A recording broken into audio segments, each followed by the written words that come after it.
insellmulkom.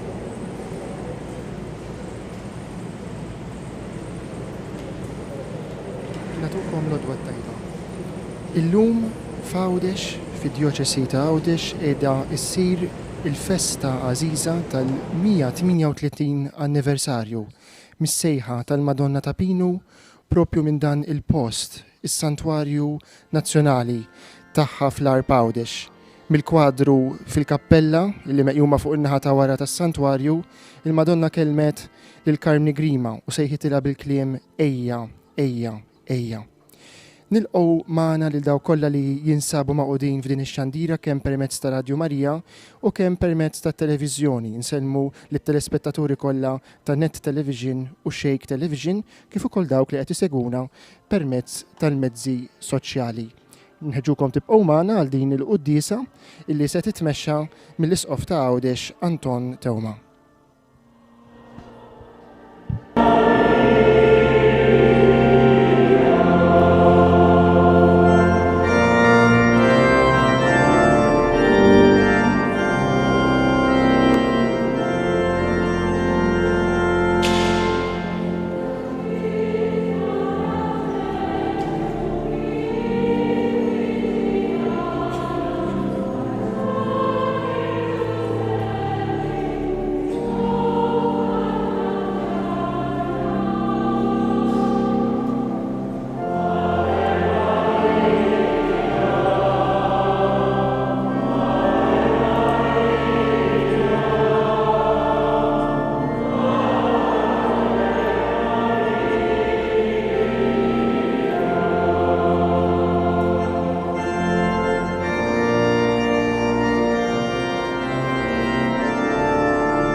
Amen. Il-grazzja ta' Sidna Ġesu Kristu, l-imħabba ta' Alla u l-għaqda fl-Ispiritu Santu tkun magħkom ilkoll. U tieżis inġbarna flimkien biex niċċelebraw flimkien ġrajja. Ġrajja mhux tal-passat imma ġrajja tal-preżent. Il-mulej li jkellimna permezz ta' ommu biex jagħtina l-ħelsien. illum. Biex nitħejjew tajjeb ħalli niċċelebraw kif jixraq din il-laqgħa tagħna miegħu flimkien, ejjew narfu n-nuqqasijiet tagħna u b'umiltà u b'fiduċja sħiħa nitolbuh ikollu ħnina minna.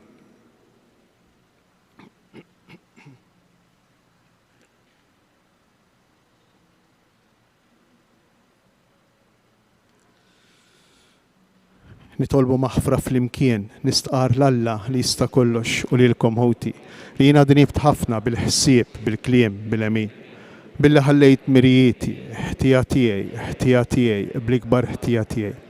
Għalhekk nitlob lill-imqadsa Marija dejjem Verġni, lill-anġli, lill-qaddisin kollha u lilkom ħoti biex titolbu għalija lil mulej Alla tagħna. Iħenna lina Alla li jista' kollox, jaħfrilna dnubitna u jwassalna għal ħajja ta' dejjem.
nitolbu. U Alla ħanin, iqaf magħna bnedmin dajfa biex aħna nagħmlu l-festa tal-lom qaddisa ta' Alla mtella s-sema meqjuma f'dan is-santwarju ta' Pinu. Bil-għajnuna tat-talb tagħha nintrefgħu minn ħżunitna u ngħixu ħajja qaddisa. Bibnek Ġesu Kristu Sidna li hu Alla u miegħek jgħix u jsaltan flimkien mal-Ispiritu Santu għal dejjem ta' dejjem. Amen.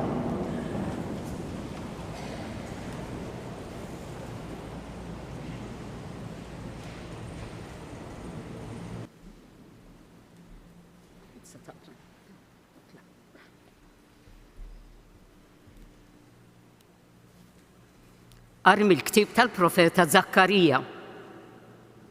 Għajad bil-fer u nfex filena bint Sion. Għalli xarani ġej biex nammar f'nofsok, oraklu tal-mulej. U kotra kbira ta' ġnus jinaqdu dakinhar mal-mulej. Huma ikunu il-poplu tiegħi. U jiena nammar f'nofsok. Imbagħad inti taraf li l-mulej tal-eżerċti batni għandek. U l-mulej jieħu l-Ġuda bħala semu mill-wirt fl-art imqazza u jerġa' jaħtar lil Ġerusalem.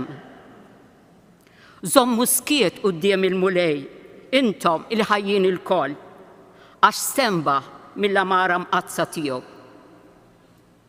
Il-kelma tal-mulej.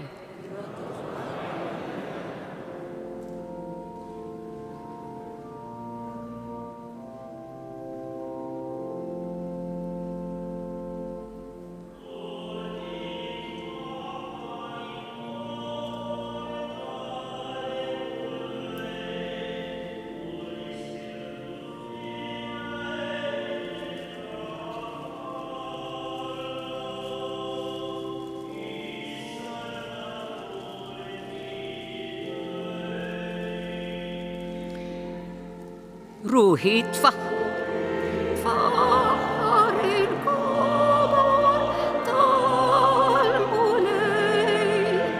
tal-mulej u l-Ispirtu tiegħi jifraħ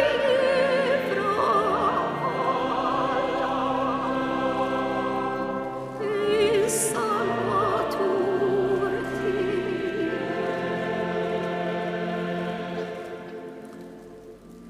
Ruħi tfaħħar il-kobor tal-mulej u l-Ispirtu tiegħi jifraħ f'Alla is-Salvatur tiegħi. Għax hu xeħet għajneh fuq iċ-ċokon tal-għaddejja tiegħu. Iva, minn issa l-qudiem kull nisel isejjaħ li ħinja. Għax is-Setani għamel miegħi ħwejjeġ kbar qaddisu l-isem tiegħu.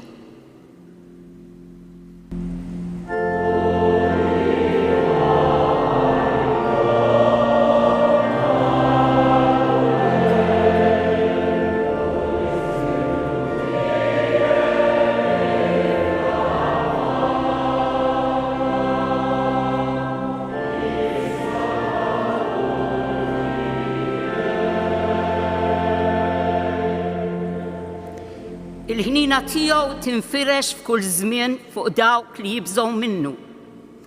U wera l-qawwa ta' driegħu xerret il dawk li huma mkabbra f'qalbhom. Niżżel is-setana minn fuq it-tron tagħhom u olla l-iċkejknin. Mela b'kull ġid lil minnu bil-ġuħ u l-lonja bagħthom il-barra b'xejn.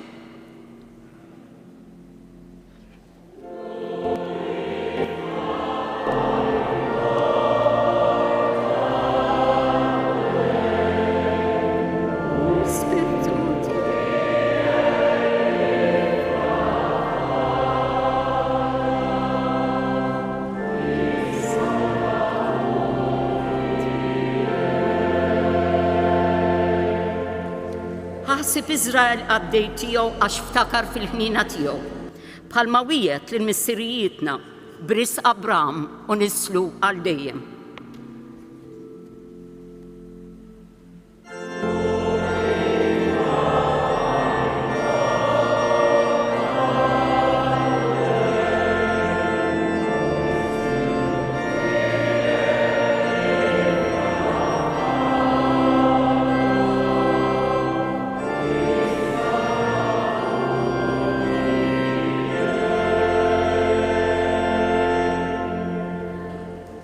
qari mill-ktieb tal-Atti tal-Apostli. Wara li Ġesu tela s-sema, l-Apostli reġgħu lura lejn Ġerusalemm mill-għolja msejħa ta' Żebbuġ li hi il-bogħod mill-belt daqs il-mixja tas-Sibt, jiġifieri xi nofs mil. X'indaħlu l-belt telgħu fil-kamra ta' fuq tad-dar fejn kienu joqogħdu. Huma kienu Pietru u Ġwanni, Ġagbu u Indri, Filippu u Tumas, Bartilmew u Mattew, Ġagbu bin Alfew u Xmun jgħidulu l-imħeġġeġ, u Ġuda bin Ġagbu. U l-koll qalb waħda kienu jitolbu flimkien ma' xi nisa u ma' Marija om Ġesu u ma' qrabatu. Il-kelma tal-mulej.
mill-Evanġelju skont San Ġwan.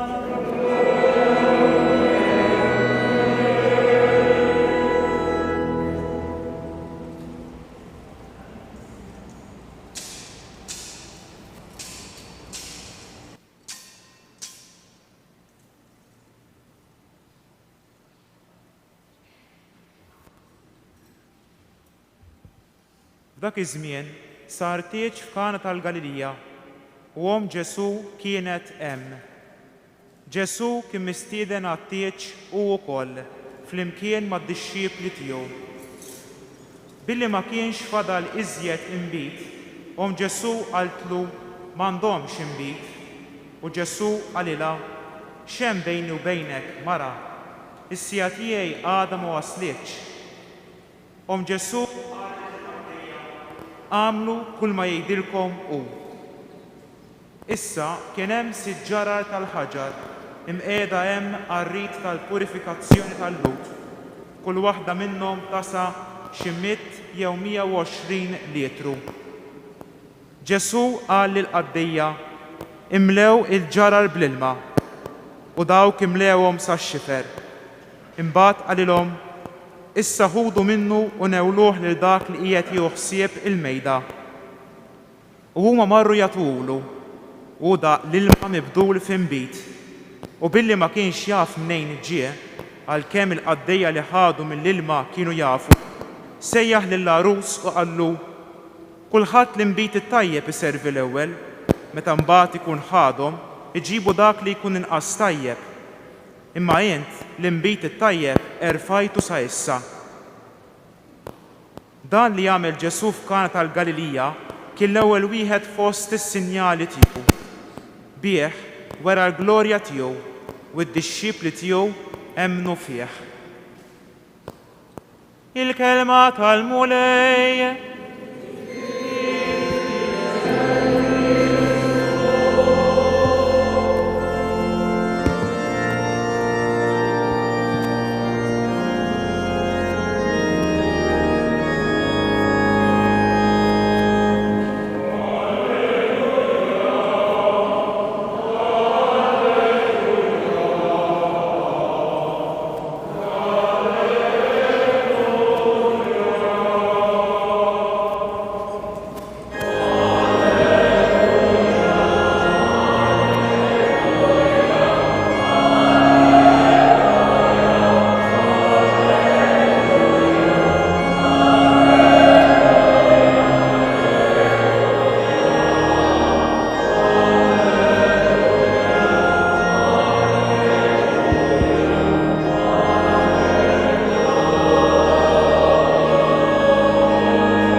Kien kważi bħal dal-ħin 138 sena ilu meta xebba Karmela Grima li kienet toqgħod tefa' ta' ġebla minn hawnhekk dar tagħha wara s-santwarju fl-Arb kienet għaddejja fl-età ta' 45 sena kienet għaddejja minn quddiem is-santwarju hawnhekk minn quddiem il-kappella ma kienx hawn din il-knisja li qed naraw illum bajnejna. U ju kienet ser tibqa' sejra lejn id-dar tisma' lil min isejħilha ejja ejja. U terġa' tisma' ejja ejja għax jista' jkun illi jiġi żmien li ma tistax tiġi, ma tkunx tista' tiġi. U tidħol fil-kappella ta' ġewwa li hawn warajna. U Marija titloba mill-kwadru. Titloba biex titlob 3 sliema u qaddisa fġieħ 3 ijiem li l-ġisem tagħha għad fil-qabar. Din l-istorja li qegħdin nfakru llum li qegħdin niċċelebraw illum mhix storja tal-bieraħ, mhix storja tal-passat, imma storja tagħna. Storja tagħna mhux biss għax dalgħodu qegħdin hawn f'dan is-santwarju li huwa kalamita għall-Gżejjer Maltin. Għax jiġbed lil kulħadd imma b'mod speċjali lil min hu l-iktar fil-bżonn. Imma hija storja attwali, hija storja tagħna għax dak li ġara lil Karmni mingħajr ma nafu, mingħajr ma aħna konxi biżżejjed jiġri lili, jiġri lilek, lil kull wieħed u lil kull waħda minna. X'ġara hawn ġew, x'ġara? Instema' leħen. Instema' leħen. Alla jitkellem permezz ta' Marija. Ejja, ejja, dik lejja. Illi Marija titlob lil Karmni mhix biss ejja għandi jiena l-omm, imma ejja għand tibni, ejja għand Ġesu. Għax Marija għandha missjoni waħda. Għamlu dak li jgħidilkom hu. Interessanti il-Vanġelu li għadna kif smajna. Għaliex għax jiddeskrivi ftit ir-realtà tal-umanità. Kulħadd għaddej b'xogħlu u x'hekk aħna kulħadd għaddej bl-inkwitt tiegħu, bit-taħbit tiegħu. Forsi minn hawnhekk issa min jaf fejn sejrin, kulħadd għandu l-ġurnata tiegħu x'irid jagħmel, forsi min ġie minn Malta ġie biex jistrieħ ftit, jaqta' ftit. L-oħrajn jerġgħu jmorru jkomplu x-xogħol tagħhom. Kemm sabiħa id-deskrizzjoni ta' Alla fuq l-umanità, kemm jara b'mod sabiħ, kemm jarana b'mod sabiħ. Tafu kif iqisna Alla tagħna. Tafu kif iqisa relazzjoni tagħna miegħu u relazzjoni tiegħu magħna, qisha dak it-tieġ ta' Kana. dak it-tieġ ta' Kana. U l-arus u aħna l-arusa. U jitfernes Alla, jieħu għalih Alla jekk aħna ma nkunux kuntenti. U Marija wkoll tidħol fin-nofs għax tixtieq li jkollna l-inbejt tal-ferħ. U tidħol fin-nofs Marija. Forsi mhux il-ferħ li nimmaġinaw aħna li nittamaw aħna. Forsi kultant inwaħħlu rasna, nwebsu rasna fil-ferħ kif nimmaġinaw jew naħsbu aħna fil-pjanijiet tagħna, fl-iskopijiet tagħna, f'dak li hu l-iktar importanti għalina. Forsi mhux hemmhekk qiegħed il-ferħ li jrid jagħtina Alla, forsi qiegħed x'imkien ieħor. Imma relazzjoni tagħna miegħu mhix xajr dan it-tieġ, mhix xajr din l-erusija. Alla li hu innamrat magħna. U għax hu innamrat magħna, allura dak li jagħmel ma' Karmni jagħmlu miegħek ma' kull wieħed u kull waħda minnha. X'jiġifieri?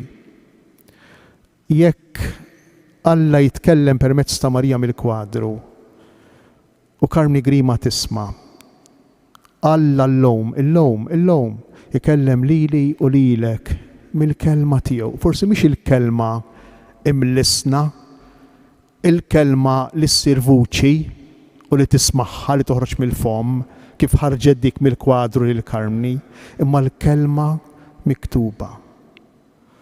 U daqskemm kienet qawwija dik il-kelma li Karmela ssemet mill-kwadru daqshekk ieħor. Hi qawwija biex ma ngħidx iktar. Hi qawwija l-kelma ta' Alla li nisimgħu. Meta aħna npoġġu widnejna u nippruvaw nisimgħuha tassew. Bħala kelma mhux li tinformana, mhux li tgħidilna xi ħaġa fuq Alla, imma li tiffurmana, imma li tkellemna fil-qalb, li bil-mod il-mod tagħtina forma, tagħti forma lill-qalb tagħna.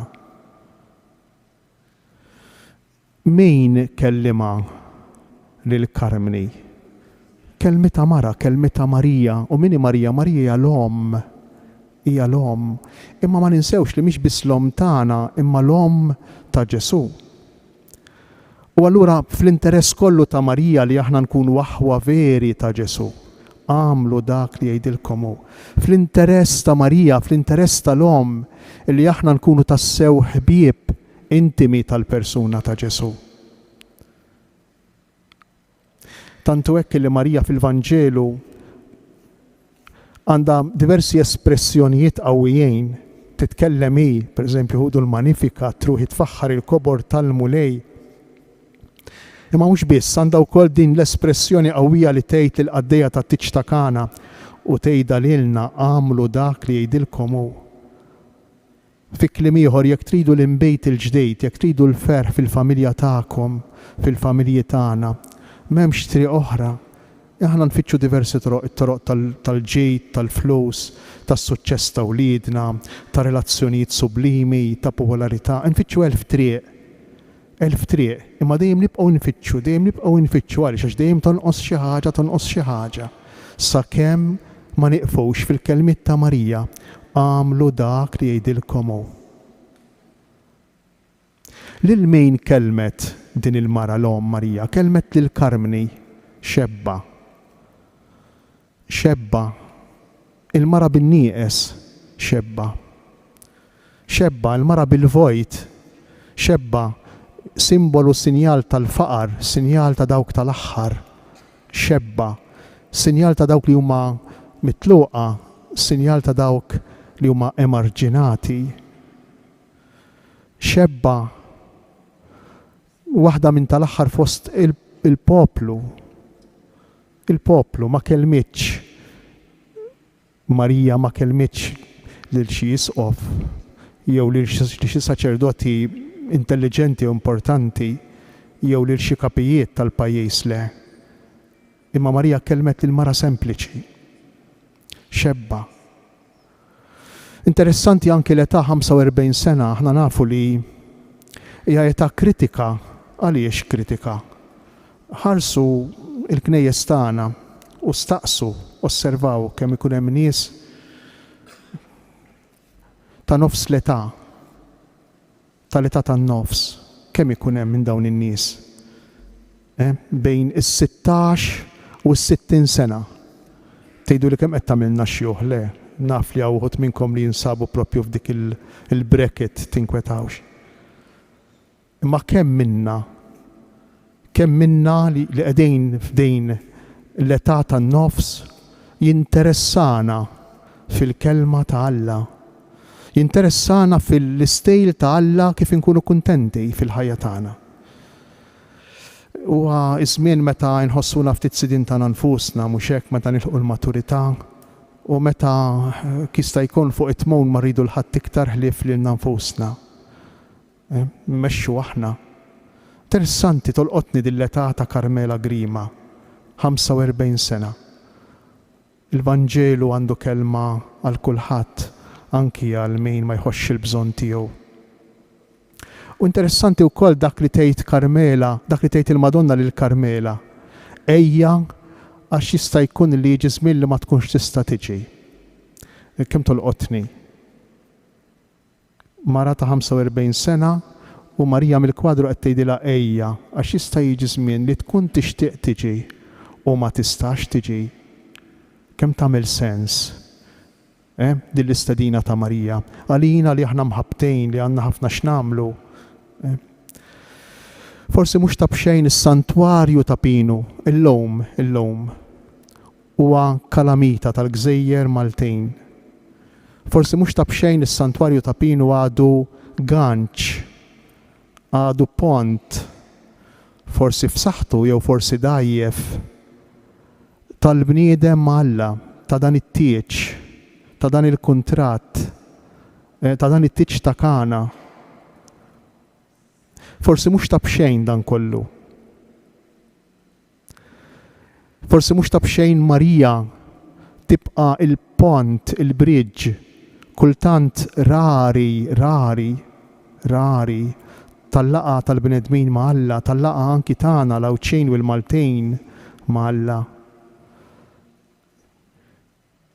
Ejjew nieħdu l-opportunità kemm dawk li jfrekwentaw sikwejt dan it-tempju kif ukoll kull dar ta' talb li għandna fi gżiritna. Imma mhux biss. Ejjew dawk ukoll li jmissu mas-sagru darba kultant. Ejjew nisimgħu l-kelma ta' Marija biex il-ġrajja ta' Pinu ma nħalluwiex ġrajja ta' 138 sena ilu, imma ssir il-ġrajja tal-lowm għalik li qiegħed għalija, għalik li qiegħed tisma' minn fuq il-mezzi tax-xandir. Għamlu dak li jgħidilkom hu.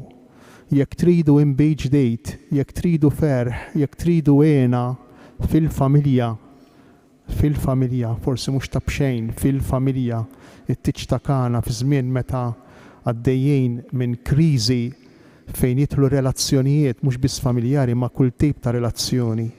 Fi żmien li fih il-pandemija ma nitniex minn naħa, imma minn naħa l-oħra tgħinna niskopru iktar isbuħija u l-kobor ta' relazzjoni umana. Ejju nħallu lil Marija tagħmel miegħek ma' kull wieħed u kull waħda minna dak li għamlet ma' Karmni bħal dal-ħejn 138 sena ilu. Kejf? Jekk kienu int nisemgħu bis-serjetà, inħallu tidħol mhux biss f'widnejna, mhux biss f'moħħna, imma f'qalbna u f'kull kantuniera ta' ġisimna. Il-kelma tagħha li qalet lil qaddejja. Għamlu dak li jgħidilkom hu. Li kienet il-qaddejja umli tal-mulej, kienet tifhem, kienet taf li ma hu l-aħjar mod, li ma huma l-aħjar modi kif tinżamm relazzjoni sħiħa mal-missier.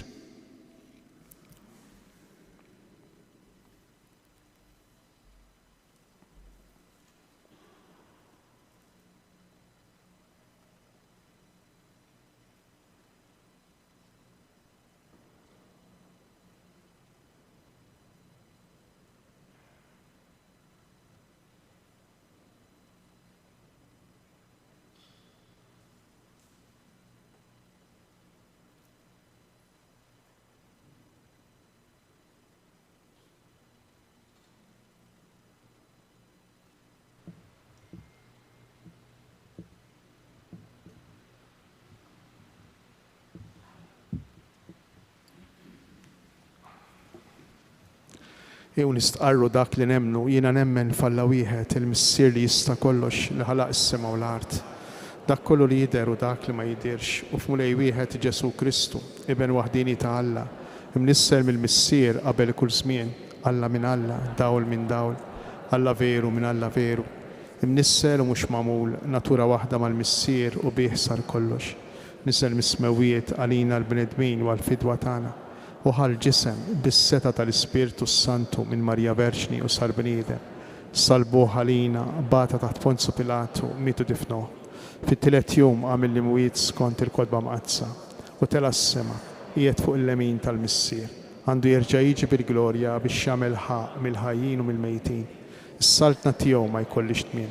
U fl-Ispirtu Santu mulej li għati l-ħajja li ġej mill-missier u mill-liben li jum imweġġaħ flimkien mal-missier u mal-liben u li tkellem f'hom il-profeti fi knisja waħda qaddisa kattolika apostolika nistqarma mudija waħda għal maħfra ta' dnubiet nistenna l-qawma mill-imwiet u l-ħajja ta' smilli ġej. Amen. Ħuti Jeżis, miġburin faqda ta' mħabba biex nagħtu ġieħ lill-Alla li joġbu jippermetti li Ommu Marija issejjaħ lil Karmela Grima u lil Franġisk Portelli biex jiġu iżuruha f'dan il-post imqaddes. U hekk tistiden lilna nitolbuk mulej biex bil-qawwa tat-talb tagħha bħala nagħmlu dejjem ir-rida tiegħek u hekk ikollna sehem magħha fil-glorja. Għall-Knisja mqaddsa tiegħek biex bil-għajnuna ta' Marija turi lill-bnedmin kollha li Alla ħalaqhom għall-glorja tiegħu. Turihom it-triq u tgħinhom fil-mixja tagħhom lejn is-sema. Nitolbu. Għal-mexxejja ta' pajjiżna kif ukoll tal-ġnus kollha biex imdawlin minn Omna Marija ifittxu dejjem li jaħdmu għal-ġid tal-poplu ħalli jgħixu fil-paċi. Nitolbu.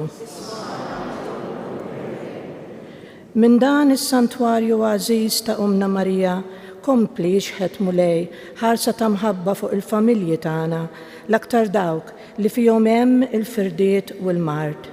Nitolbu. Ħajkun il-leħen ta' Omna Marija stedina għaż-żgħażagħ tagħna sabiex fiskiet ta' dan is-santwarju jitalmu, jisimgħu u jwieġbu għall-kelma tiegħek. Nitolbu. Min fuq is-salib inti tajtna lil ommok biex tkun omna. Żommna taħt il-ħarsa materna tagħha ħatkun għalina gwida u għalliema spiritwali fil-mixja tagħna lejn is-sema. Nitolbu.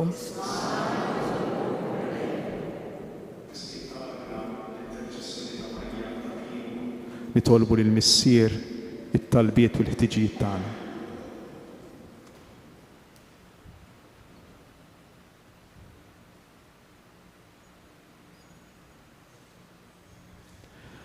U mulej Alla tagħna li joġbok issejħilna biex niġu f'dan il-post qaddis li minnu bl-interċessjoni tal-Verġni Marija mollija s-sema ixxerret qatt kbir ta' grazzi fuqna.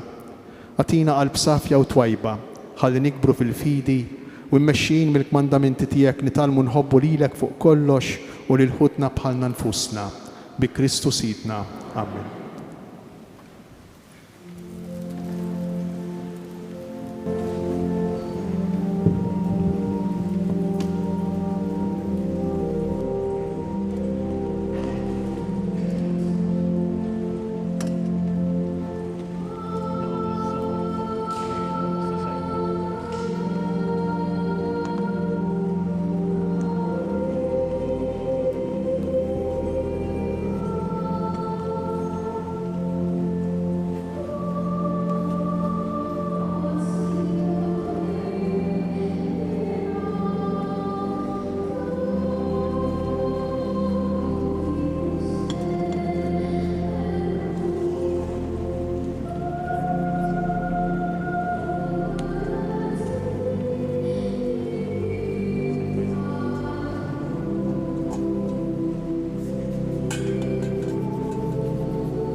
Itolbu ħuti biex is-sagrifiċċju tiegħi u tagħkom ikun joġob l-Alla l-Missier li jista' kollox.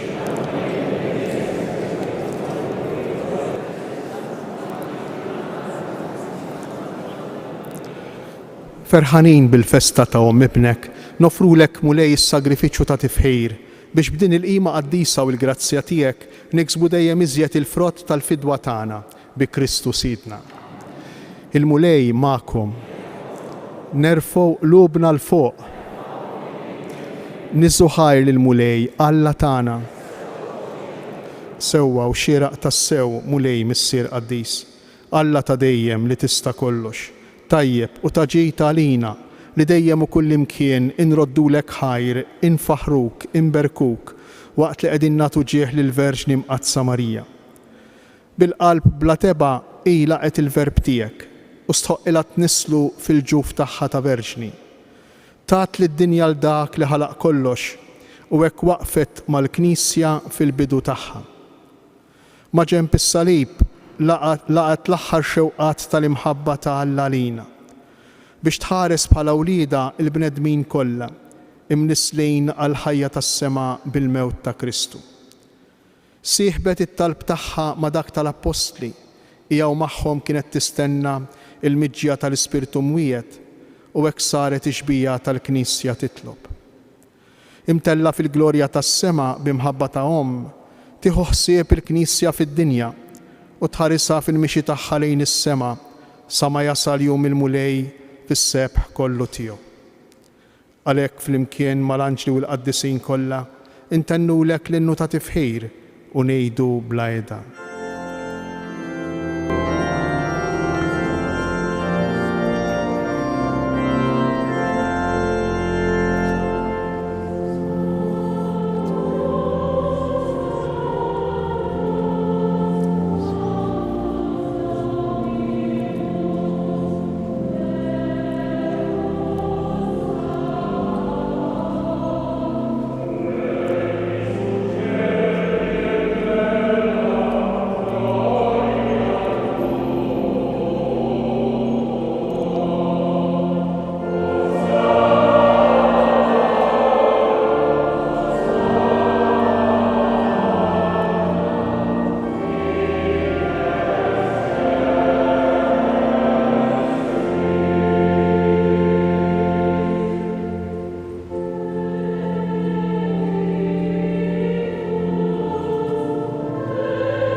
Qaddis tas-sew int mulej, inti lajn ta' kull qdusija.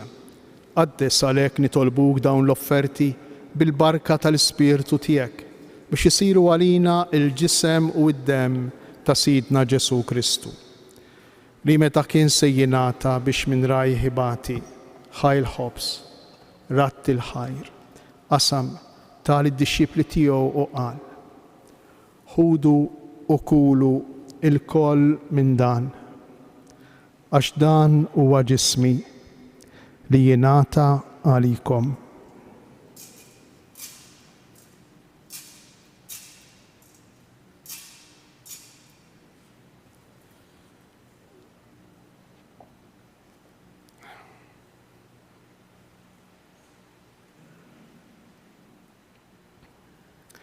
Ekku koll wara l-ikla ħal-kalċi reġa' ratt il-ħajr tal-id-dixxipli tiegħu u qal: ħudu u jxorbu minnu l-koll, għax dan huwa l-kalċi ta' demmi tal-patt il-ġdid li jibqa' dejjem.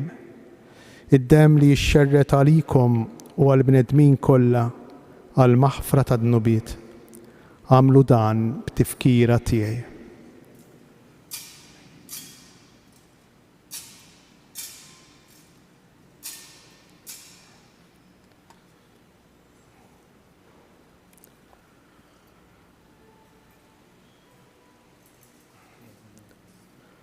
Dan hu l-misteru tal-fidi.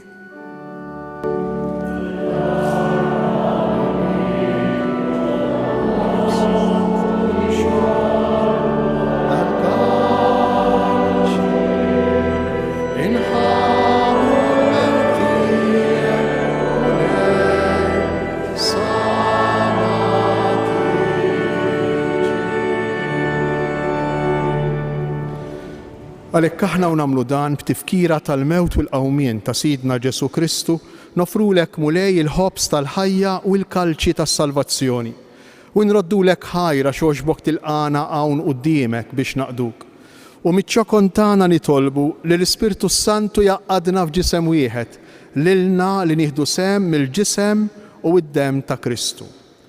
Ftakar mulej fil-Knisja tiegħek imxerda mad-dinja kollha. Wettaqa fl-imħabba fl-imkien mal-Papa Franġisku.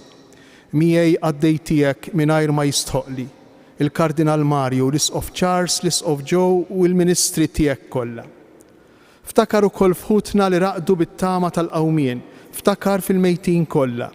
Daħħalhom quddiemek fid-dawl tas-sebħ tiegħek. Ħen għalina l-koll nitolbuk, għati lilna wkoll il-wirt tal-ħajja ta' dejjem flimkien mal-Verġni Mqazza Alla Marija, ir-raġel tagħha San Ġusepp, l-Apostli, il-Qaddisin kollha li għexu fil-ħbiberija tiegħek sa mill-bidu tad-dinja. Għamel li magħhom infaħruk u nsebħuk b'Ġesu Kristu ibnek.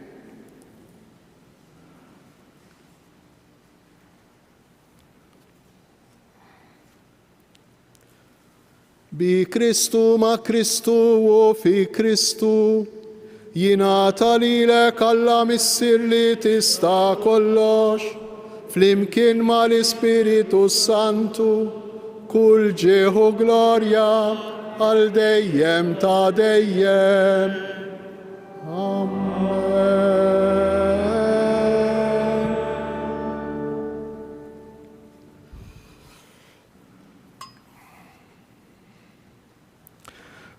X'qaltilha Marija lil Karmnej, żewġ affarijiet.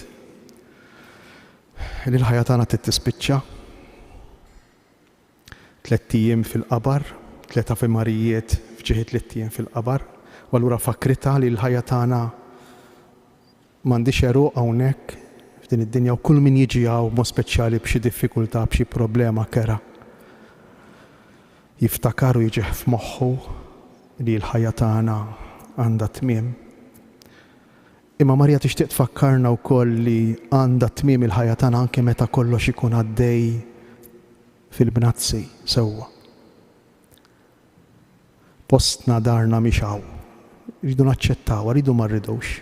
Irridu naċċettawha. Postna mhux hawn. Aħna msejħin għal xi ħaġa isbaħ u aħjar. Bħalli kieku qegħdin f'ġewf 9 xhur, 80, 90 sena, l-iktar imbagħad din id-dinja twellidna għal ħajja l-ġdida, għal ħajja li ġejja li ma nafux, li tbeżżana veru għax ma nafux. Imma Marija titloba xi ħaġa oħra lil Karmni. Titlob.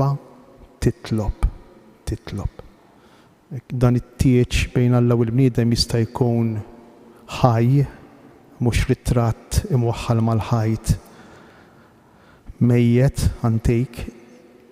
Jista' jsir relazzjoni vera bejn Alla u bejna permezz tal-komunikazzjoni tagħna miegħu fit-talb. Il-Mulej Ġesu għallimna talba. Ma ngħidux ma nafux nitolbu, għax il-Mulej Ġesu għallimna talba. Kieku jirnexxilna fil-ħajja tagħna biss ngħidu din it-talba l-missierna. U kull jum nidħlu iktar fil-profondità tagħha m'għandniex bżonn ta' talb ieħor. M'għandniex bżonn ta' talb ieħor. Jew nerfu qlubna lejn is-sema u flimkien nitolbu t-talba tal-aħwa, it-talba li għallimna li m'allim tagħna Ġesu. Missierna li inti fis-sema jitqaddes ismek, tiġi santna ikun trid kif fis-sema hekk nafdal, ħobsna ta' kuljum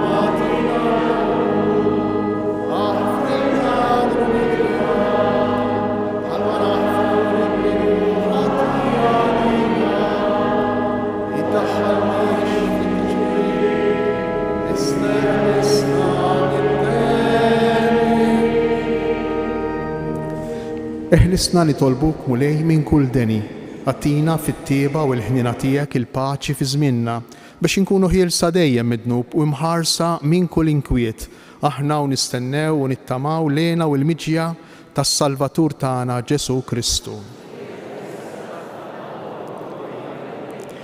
Mulej Ġesu Kristu li jett lill-apostli tiegħek inħallilkom isliem natikom isliem tiegħi tħarix lejn nubitna, iżda ħares lejn il-fidi tal-Knisja tiegħek. Għatija sliem u laqda li jint trid fija, jint li tgħix wis-saltan għal dejjem ta' dejjem. Il-paċi tal-mulej tkun dejjem magħkom. Għatu l-paċi lil xulxejn.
Danu il-ħaruf ta' Alla, danu Ġesu li jerfa' fuq l-ħtija tagħna. Ħenjin aħna li aħna mistiedna għal din l-ikla tal-ħaruf. Mulej ma jistħoqlix li tidħol taħt is-saqaf tiegħi, iżda għid kelma waħda u ruħi tkun infejq.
jew nistqarru flimkien dan l-innu ta' ringrazzjament. Nalternaw il-kor rikanta imwaħna ngħidu l-kliem bil-Malti biex nifmu sewwa x'aħna qegħdin ngħidu. It-Te Deum. Te Deum laudamus.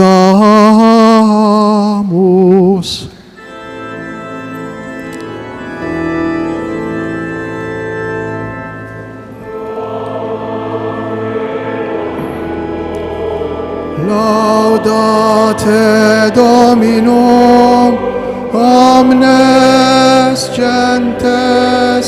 Alleluia. Laudate Dominum.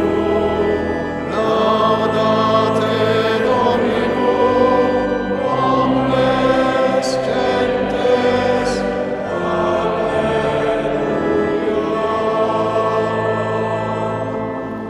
Lilek u Alla infaħru, lilek mulej nistqarru, lilek missier ta' dejjem id-dinja kollha tqimek, lilek l-anġli, lilek ismewwiet u l-qawwiet kollha tagħhom, lilek il-kerubini u s-serafini ixandruk bla qiegħda. Qaddis, qaddis, qaddis, il-mulej Alla tal-eżerċti, ismewwiet u l-art mimlija bil-kobor tas-sebħ tiegħek.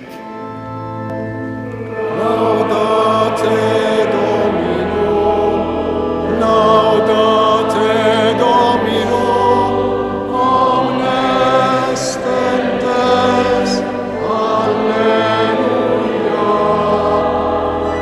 Laudate Dominum, laudate Dominum, omnes gentes, alleluia.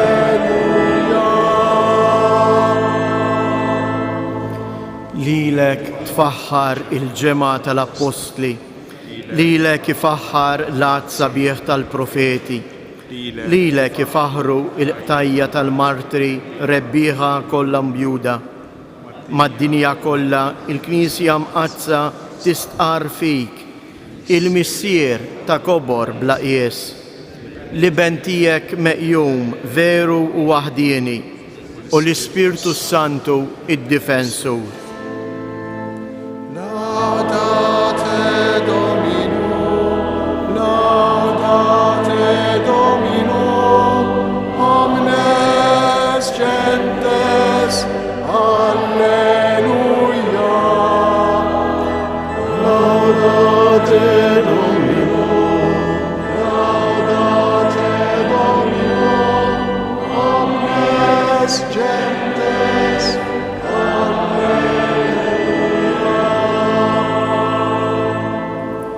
Kristu, inti Sultan glorjuż, int min dejjem bin il-missier, int biex teħles lil bniedem ma stmerrejtx tinżel f'ġuf ta' verġni. Int ħriġt rebbieħ fuq is-seta tal-mewt u ftaħt is-saltna ta' smewwiet għal min jemmen. Laudate Dominum, laudate Dominum, omnes gentes, alleluia. Laudate Dominum, laudate Dominum, omnes gentes, alleluia.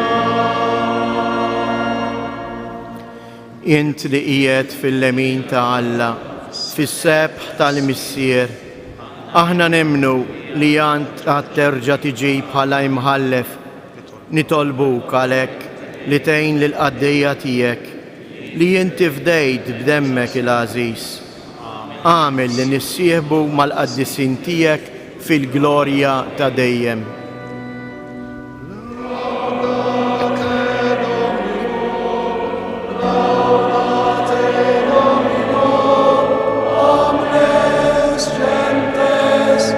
Alleluia.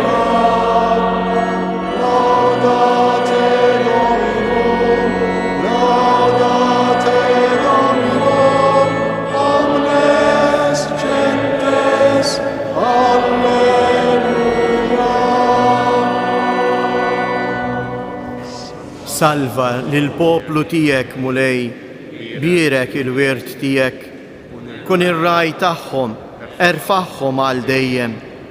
Min jum għal ieħor aħna nberkuk u nfaħru l-ismek għal dejjem u għal dejjem ta' dejjem. Għamel mulej li jillum inħarsu ruħna minn kull dnub.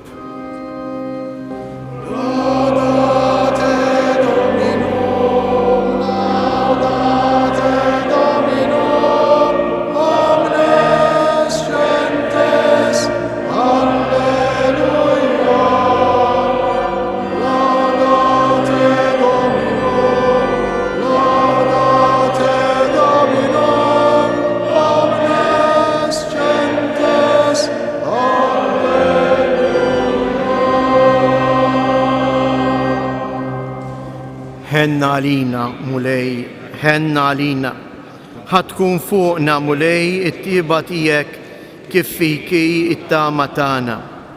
Fik mulej jien nistken ma jkolli qatt għax ninfiċel.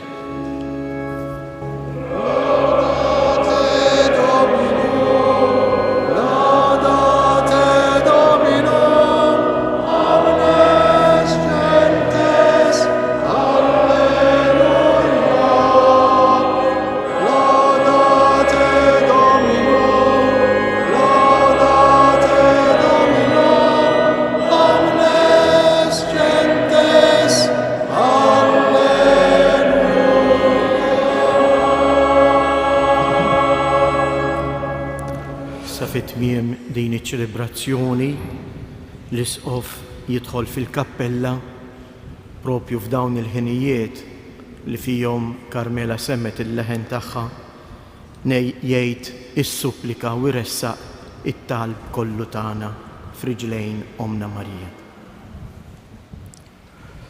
Nitolbu. Tqarbilna mulej bis-sagramenti tas-sema aħna u niċċelebraw il-festa tal-Verġni Mqazza Marija ta' Pinu. Għamel fil-ħnina tiegħek li aħna nimxu fuq il-passi tagħha u naqdu l-misteru tal-fidwa kif jixraq bi Kristu Sidna.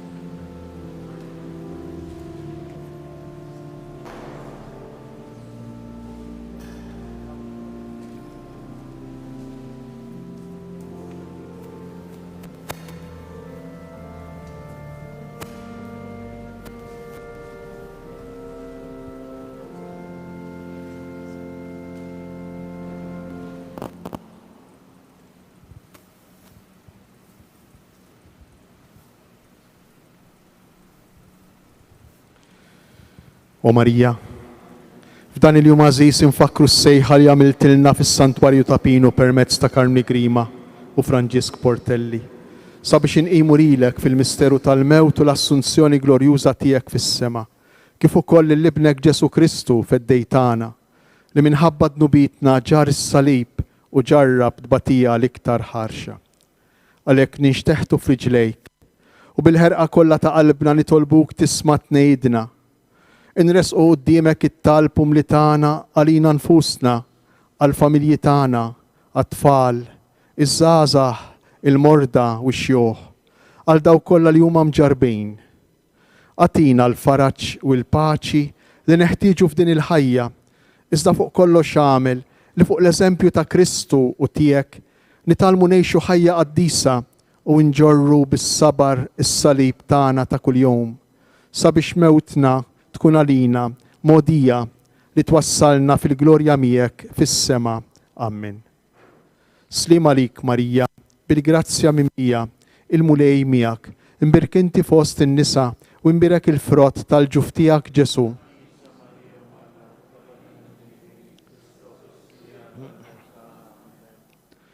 O Marija, tempju ħaj ta' innoċenza, lilek li jirbaħ tal-kollox id-dnub u sbaqt lill-anġli fis-safa ma kienx tistħoqlok il-pina tal-ħtija.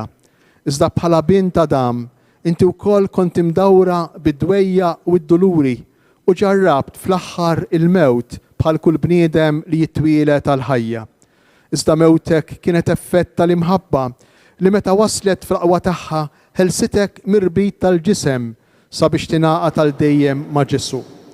Aħna wkoll Marija nixtiequ li naqdu ma' ibnek imma ninsabu ħatijin ta' bosta dnubiet u l-ħsib tal-mewt iħawwadna u jbeżżana. Għamel int li l-mewt tkun għalina ir-raqda ta' rwieħ ġusti. Neħħilna l-biża ta' dawk l-aħħar mumenti billi taffihom bl-imħabba ta' Ġesu tiegħek. Għamilhom ħelwejn billi tieqaf magħna bħala Om tagħna ħanina. Amen.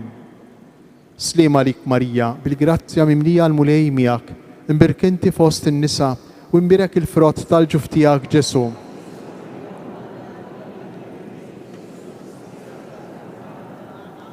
O Marija, amara ħajja tal-iben ta' Alla mamul bniedem, il-ġisem tiegħek bla teba imqiegħed minn idejn l-apostli fil-qabar ma messux it-taħsir tal-mewt. Iżda wara 3 ijiem reġa' naqat mar-ruħ imbierka tiegħek u ġie mqajjem glorjuż għall-ħajja li qatt ma tintemm.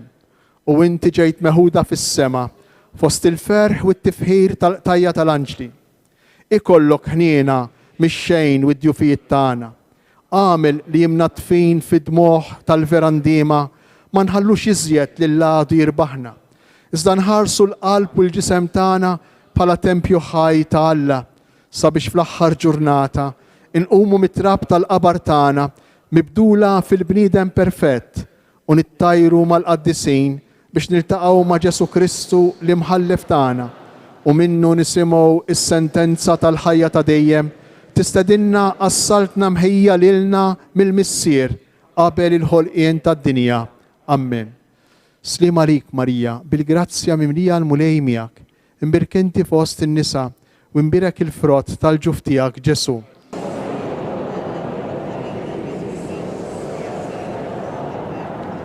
O Marija, l-ewwel waħda fost il-ħrejjaq kollha li m'hemm ħadd fosthom li huwa daqshekk jew li għandu l-qdusija tiegħek, lilek li l-aktar mill-qrib imxejt u sseħibt ma' Ġesu fit-tbatija u fl-għajb tas-salib. Kien jistħoqlok l-aħjar sem mir-rebħa tiegħu. Illum tinsab fuq il-kori tal-anġli fil-leminija ta' ibnek inkurunat mit-Trinità Qaddisa li qiegħdet fidejk kull seta fis-sema u fl-art. Permezz tiegħek, o Marija, infetħu għalina bwieb is-sema. Fidejk Kristu ħalla t-teżori tal-grazzja u l-frott tas-salvazzjoni li kisbilna bil-passjoni, il-mewt u l-qawmin tiegħu. Salvana mela l-iżjed ħelwa u ħanina fost l-ommijiet. Jinżlu fuqna minn idejk it-teżori tal-grazzja ta' Alla. Atina l-indiema ta' dnubitna. Għamel li l-iben ħanin tiegħek ikun ħanin magħna. Iġbidna wara d-dawl tal-qdusija ta' ħajtek u wettaqna biex fuqha nfasslu ħajjitna biħrara dejjem ġdida.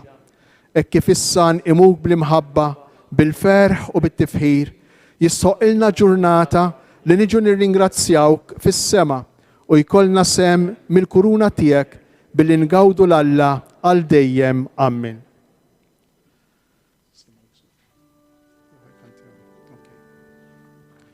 Salve Regina.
il-mulej ma'kom. Iberikkom, iħariskom Alla li jista' kollox, il-Missier, l-Iben u l-Ispirtu Santu. Morru fil-paċi ta' Kristu.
U hekk eżies semmija u telespettaturi li kontu magħna għal din ix-xandira kemm permezz ta' Radio Marija, kemm permezz ta' Shake Television u Net Television u l-mezzi l-oħra tax-xandir soċjali ta' Djoċesi ta' Għawdex, wasalna fit-tmiem dan il-mument sabiħ u għażiż għall-Knisja f'Għawdex. Għexna flimkien u ċċelebrajna l-liturġija tal-anniversarju tal-festa, tal-anniversarju tas-sejħa tal-Madonna ta' Pinu, propju minn din il-kappella tant għażiża li lejha jiġru tant pellegrini Maltin Awċin imma anki minn barra minn xtutna. Inqedu l-intenzjonijiet kollha tagħna f'riġlejn il-Madonna ta' Pinu u bħala sultana tal-familji tagħna nitolbuha tbierek lil pajjiżna u lil dawk kollha li għandhom bżonn it-talb tagħna. Grazzi ħafna li kontu magħna, infakru li l-lejla fis-7:30 ta' filgħaxija l-Arċisqof Charles J. Xikluna se jiremexxi pontifikal solenni ieħor propju minn dan is-Santwarju ta' Pinu illi wkoll jixxandar permezz tal-mezzi tax-xandir. Grazzi ħafna u l-għodwa tajba.